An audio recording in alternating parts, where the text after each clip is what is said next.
Hello everyone, this is Caleb from Columbia EDP. I hope you're having a fantastic day so far. In this video, what I'd like to cover is working with time off requests as a manager or supervisor. I think you're going to encounter several situations which will come up from time to time. And the first one I'd like to get into is pending time off requests when an employee places a request. How do you view those? How do you approve or deny them? That's the first thing I would like to dive into. After that, the next thing I'd like to cover is placing time off requests on behalf of an employee. That's something that you'll probably encounter from time to time, especially as you start using the system. You might have an employee come to you and ask you to enter their time off request for them.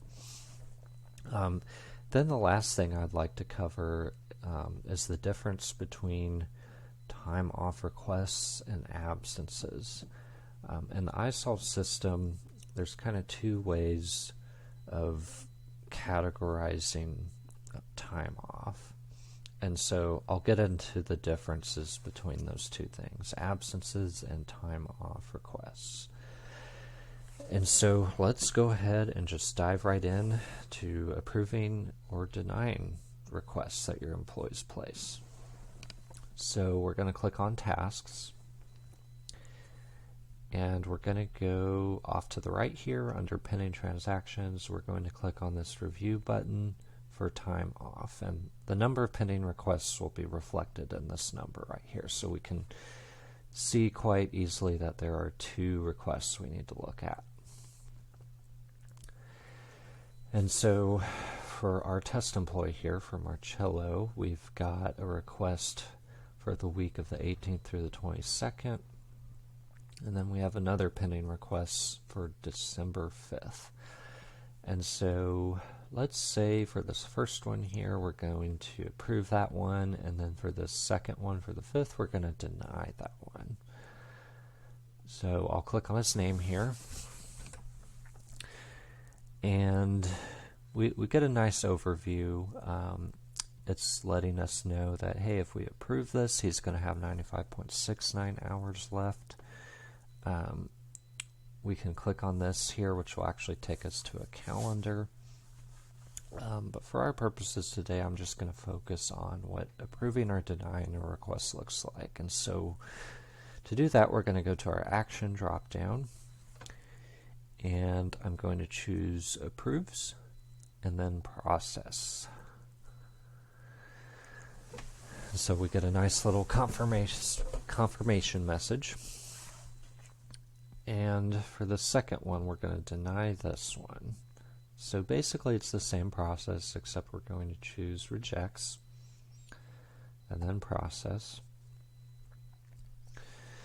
And so pretty straightforward on how to approve or deny requests. Now, of course, you may have questions about that, and that's totally fine. Feel free to take note of those and reach out to us. It's what we're here for, and we're more than happy to help, so don't be afraid to ask questions. So the next thing I would like to get into is placing time off requests on behalf of an employee. So to do that, we're actually going to go to tasks again, and we're going to click on create new in the lower right here. And so we have two options here. We have absence and then time off request. And so I mentioned at the beginning of the video I would get into the difference between these two ways of categorizing time off. And basically the difference comes down to this. For absences, those are good for one day at a time sorts of things. You know, maybe an employee went to the doctor and they were out a few hours, or maybe they just took one day off. The absence feature is best used for those sorts of situations. Now, for a time off request, what that does is that lets us enter time off for more than one day at a time. So if an employee goes on vacation for a week, using the time off request for things like that would work. So I'm just going to enter one of each to kind of show you what that looks like. And I'm going to start with the absence. So we have a nice little form to fill out here, and now your list of categories here might look a little different. I'm just going to choose this PTO full-time category or policy. For my date, let's say last Wednesday. Let's go with that. And let's say the employee was out for a couple of hours at 10 a.m. So I'm going to change my start time to 10. And then for this hours here, I'm going to change that to 2. For a note, we can ignore that. I'll just say employee was out for a appointment.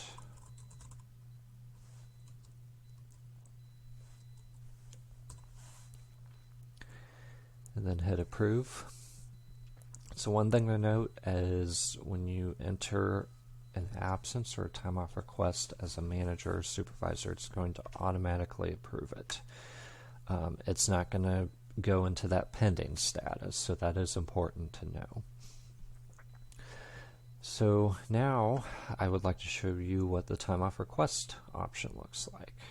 And as I mentioned earlier, that's best used for entering time off for more than one day at a time. So let's say for Marcello here, we want to request a week off, and I'm just going to go with January 15th through the 19th.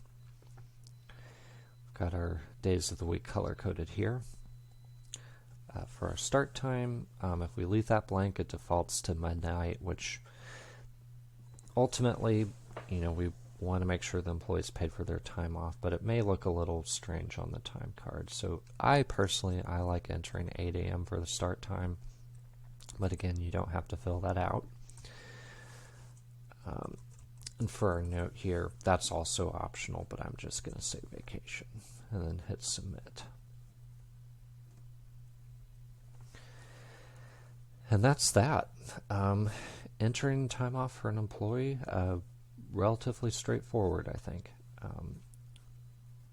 But as always, if you have any questions at all, please don't hesitate to reach out.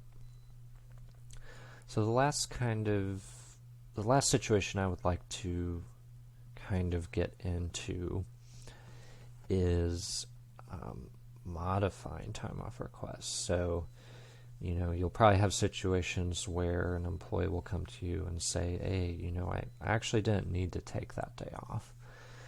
So thankfully, this system can accommodate those situations as well. And so for those, we're going to go down to employees, not tasks, but employees. And we're going to choose the name of our employee. And your options off to the left here, they may look a little different for your company, and that's okay. But you should have this absences section right here. And I'm going to go down to current. And so this screen right here, this is the starting point for modifying requests. And so let's say for Marcello's request on December 15th, let's just take that one out. He actually didn't end up going to that doctor's appointment. So I'll just click on those 3 dots and hit delete.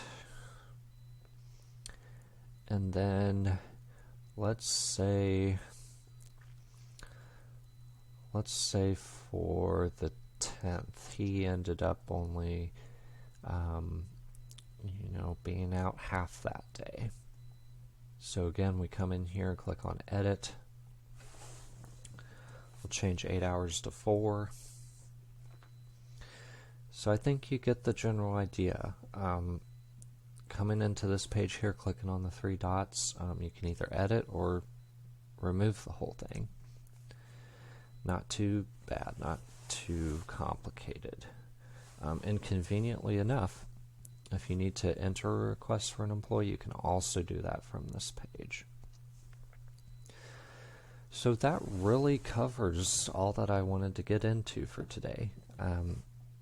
Again, as I've been saying throughout this video, if you have any questions at all, please don't hesitate to reach out. We are always more than happy to help. And with that being said, I hope you all have a wonderful rest of your day.